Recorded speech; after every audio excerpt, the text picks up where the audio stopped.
Afternoon, everyone. My name is Elaine Belson. I am a licensed clinical social worker and I have been one for 30 years, including the Army.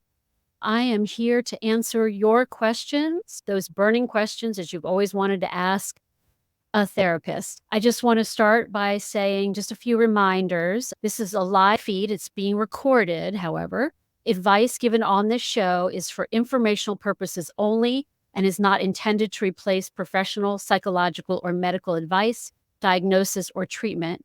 Questions and concerns about your mental health should always be discussed with a qualified professional. Any use of this information is the sole responsibility of the listener. If you are having thoughts of harming yourself or someone else, call 988 or go to the nearest emergency room. Until I have anyone on the chat asking questions, I am going to answer some questions that I get a lot in my work because I have a thriving therapy practice that I see patients 5 days a week, Monday through Friday, and I've been doing that for decades. One of the questions that I often get from people, especially in the first session, is, "Am I crazy?" What I find is that people often have this fear that there's something inherently wrong with me. And it's so common that it seems universal. I think there are some common feelings of inadequacy. I'm not good enough. I'm not deserving, or there's something inherently wrong with me. And they're constantly looking for verification or validation that there isn't. And so I think where that fear or where that question is coming from is this fear. Is there something inherently wrong with me?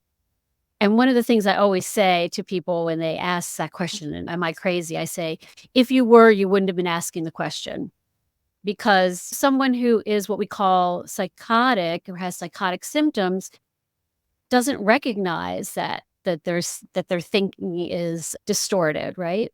So if you have that question in your mind, it's what we call intrusive thoughts.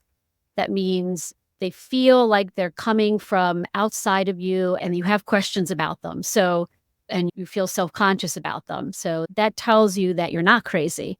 But the fact that you ask that question and you wonder about it and you catch yourself often wondering if there's something inherently wrong with you, that's all very common, right? I hear it all the time. Kind of related to that is the question, is it just me? And I can tell you from doing this work for 30 years and dealing with hundreds and hundreds of people that it isn't just you.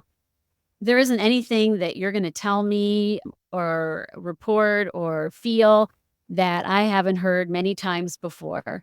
And why? Because this is all part of the human condition, right? Everything that you're experiencing is part of being human.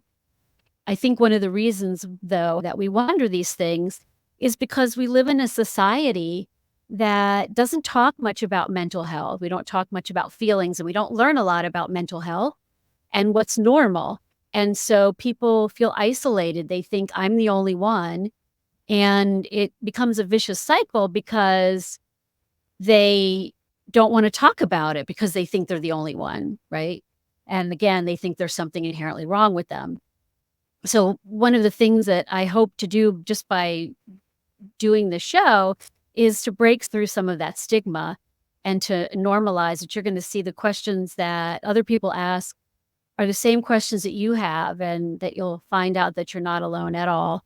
One of the biggest concerns I have about this is the stigma leads to feelings of isolation. People don't talk about their problems. They think they're the only one who has it.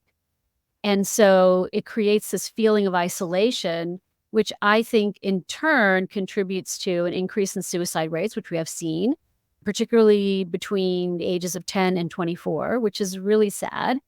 It also has contributed to what has become a serious condition in our society, chronic loneliness. In fact, the Surgeon General put out a report about loneliness because it's become such a problem. So you are not alone in your loneliness, right? So I'm going to go down to some of the other questions that I get a lot from people. One of them is, why am I so hard on myself? And I particularly get this from women. And when women ask me this question, I say, yeah, you and every other person with two X chromosomes, because it's so common in women. What I want to explain to you is the reason that you're hard on yourself, the reason why you people please, is to think of this as chocolate cake. And the reason I say that is because sometimes when we're upset about something, we might reach for chocolate cake, right? To either comfort ourselves or reward ourselves. When you are hard on yourself, it's just like eating chocolate cake. In other words, it's just another coping mechanism. So, what you're trying to do is you're being hard on yourself because you're trying to cope with an uncomfortable feeling. And what that uncomfortable feeling is could be anxiety, it could be depression, it could be loneliness, it could be feeling overwhelmed, it could be anger, any number of feelings. So we often use being hard on ourselves as a way of trying to deal with uncomfortable emotions, particularly, I would say, anxiety. So, being hard on yourself is just one of several types of what we call ruminating, right? Ruminating is when you just think something over and over and over again. It's just like negative thinking in a cycle, right? Particularly like when we're trying to sleep, for example, or when we're worried about something. So we start ruminating. And types of ruminating are mind reading, like trying to read someone else's mind. What are they thinking? Anticipating other people's reactions. What is this person going to think of me? Rehashing. Why did I do that? Maybe I should have done it this way. Second guessing. Was that the right thing to do? uh, Self-criticizing, I'm worthless, I'm stupid, I'm unlovable, there's something inherently wrong with me. Comparing oneself to others. Why don't I look like this person? Or why don't I as successful as that person or whatever, right? So those are examples of what we call ruminating. And so when we talk about being hard on yourself, is all of that ruminating is chocolate cake. So there's a feeling first, let's say anxiety, and then you're trying to cope with that feeling. And so what you do is you ruminate, right? The problem is, just like with chocolate cake, it might make you feel better in the moment. It might make you feel like you're gaining control of the emotion, but you're not. And in fact, you're making it worse. It's just going to increase your feelings of anxiety or depression. And so instead of reaching for that ruminating, being hard on yourself, you need to do something else. And that's one of the things that I teach people is, what do you do instead of being hard on yourself, people pleasing, second guessing, mind reading, anticipating, being perfectionistic, all of those things? What do you do instead? Well, first of all, whenever you catch yourself ruminating, what that's telling you is there's an uncomfortable feeling that you're trying to cope with. So the first thing that you want to do is you want to identify that uncomfortable feeling and label it. So I'm telling myself, if I'm not perfect in this interview, then I don't deserve the job. Okay. So what are you feeling underneath? You're feeling anxious, fear of failure, right? And so the best thing to do is to label the feeling. Okay, I'm feeling anxious. And then the second thing that you want to do is identify specifically, what is it that you imagined could happen? It's not like just, well, I'm not going to get the job or make a fool of myself. Are you afraid that you're going to stutter or have a panic attack in the middle of this interview? Are you afraid that you're going to forget to not know the answers to certain questions, etc., right? And so the reason why this is important is because this is the reason why we have feelings. We have feelings to get us to problem solve, right? But you can't solve a problem if you don't understand it. So we want to label the feeling and then we want to identify what specifically is provoking that feeling. What specifically is it that I'm afraid of, right? If it's anxiety about an interview. And so the more specific you are, then you can go to the third step, which is problem solving and asking yourself, what's in my control to be proactive, to prepare in advance, to think this through, and then do what's in your control. And so that is why we have feelings. We have feelings for the same reason that we have pain and hunger. It's information that of a threat or of a need that we're overlooking, right? If I touch a hot stove, I feel pain in my hand because if I didn't, I would leave my hand there, right? And then I would burn my hand. If I didn't feel hunger, then, I might starve myself to death if I didn't eat for days, right? So we have feelings for the same reason. You have to think of them as information of a need or a threat that you're overlooking, right? And so that's why it's most important to ignore the ruminating and go directly to the feeling because that feeling is trying to help you. It's trying to tell you something. And depending on what the feeling is, it's trying to tell you something different, right? And so, whatever that feeling is, once you label it, then you can ask yourself, what specifically in my life, what specifically is going on that is causing this feeling, that's creating this feeling? So, I want to talk a little bit about anxiety since we were just talking about it and coping with it. It's a common cause of ruminating, right? Or as we like to call it, worry. So, worrying and anxiety are often lumped together under the same category, but they're not the same at all. Anxiety is an emotion, worrying is a thought process, right? Anxiety is innate, right? We have feelings for a reason. We evolved to have feelings. Again, this is a survival mechanism, right? And so worrying, however, is a coping mechanism, but it's a negative coping mechanism. It's a maladaptive coping mechanism, right? So what I tell people is that you do not need to worry. And it doesn't mean that you're not going to feel anxious, but worrying is not a constructive way of dealing with your anxiety. And I can teach you other ways of dealing with your anxiety, which will help you to actually reduce your anxiety. So, why do we have anxiety? Usually, it's to tell us that we're feeling out of control about something. And what I have found is that there's three types of anxiety or fear.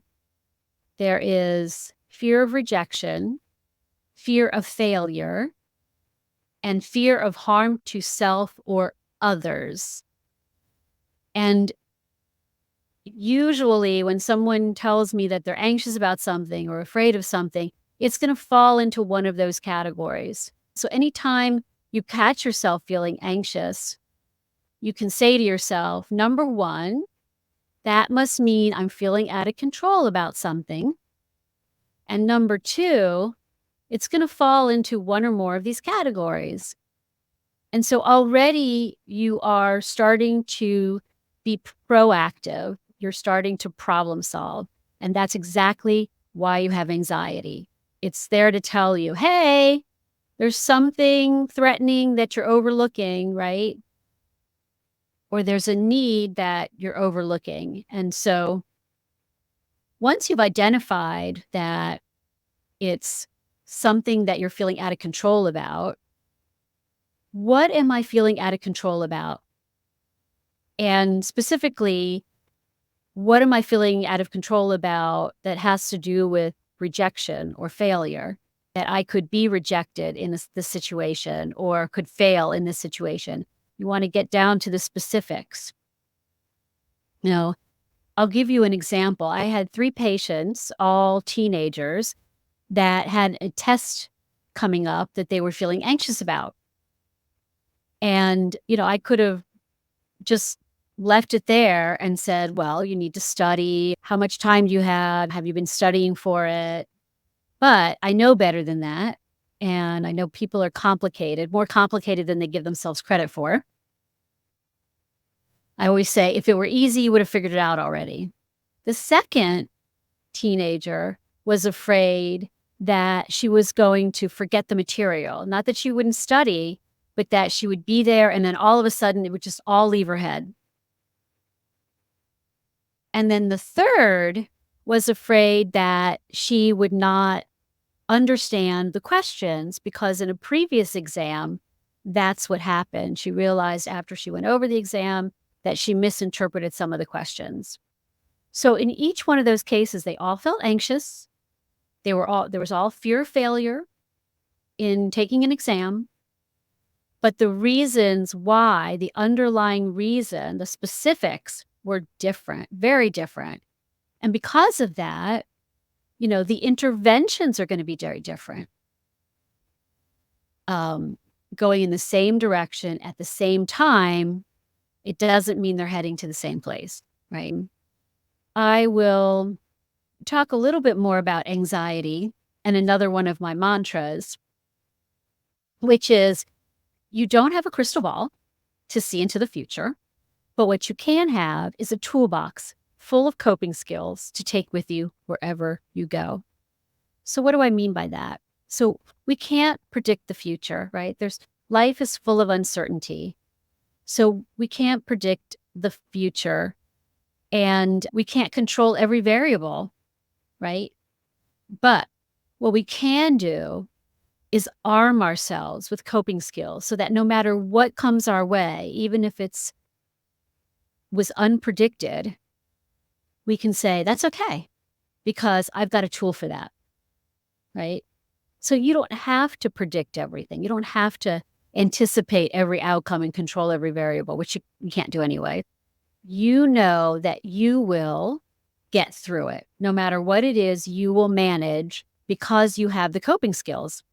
That's one of the reasons why I am doing this podcast and answering your questions and wanting to spread this knowledge to as many people as possible because I want to arm your toolbox with as many tools as possible to empower you to make good decision. The more coping skills you have, the better off you will be, the more prepared you are for whatever comes your way. And I'm sure you all know someone who doesn't have a lot of tools in their toolbox, right? They may have a hammer, a screwdriver, and a wrench.